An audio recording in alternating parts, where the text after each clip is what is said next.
Pivot tables are absolute magic for content strategy and information architecture. They can seem hard initially, but I'm going to show you a really, really simple way to use them that's going to change your life. So, what have I got in front of us? I have got a really well-structured audit spreadsheet. It's exactly in the format that I need, but it's also quite complex. So it's got a whole bunch of rows that keeps on going. And imagine that times, 5,000 or 10,000 URLs in your website. There's a lot to deal with.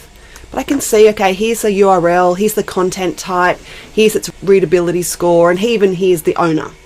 So what I want to be able to do is get quick insights from this data. And that's where pivot tables come in. And this is what you do.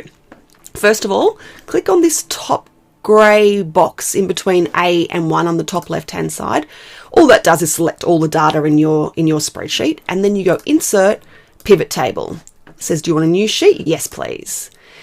And so what we're looking at now is on the left-hand side, this is where your pivot table is going to turn up.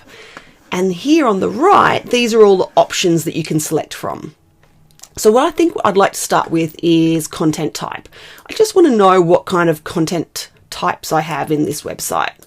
So I'm going to pop content type into rows and then content type into values. I'm like, oh, it's immediately started appearing over here. I don't like that order though, so I'm going to change the order to descending and count. And so immediately I have this table that says, no surprise, that mostly the website's made up of HTML content. I'm like, oh, fantastic. Really useful, but the table's a bit ugly. So what I'll do now is I'll quickly insert a chart. I don't like pie. I would like a bar graph. And immediately we've got this quite good graph that shows us what the makeup of our content is in terms of content type. I'd prefer to make that a bit prettier, maybe put it in Keynote or PowerPoint, but you can see where the potential immediately of where this is going. So let's try another example. Let's go back to the raw data. What else should we choose? I know, readability. So we'll just triple check, is the whole spreadsheet selected? Yes, I just clicked off, click back on. Yes, it is. So I'll go Insert, Pivot Table. New sheet again. And this time I'm looking for readability. So I'll put readability in rows, readability in values, just like I did last time. This time I don't need to do my little adjustment because I can see they're already in an order that I want, which is from not necessarily numerical anymore, but by the actual words. Excellent.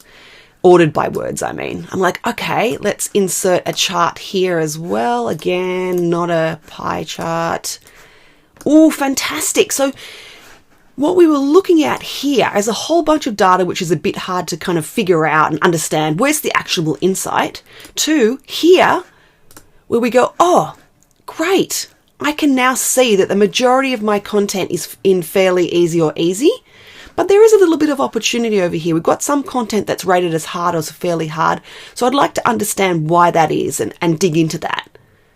So you can I love this example. It just shows you how powerful pivot tables are.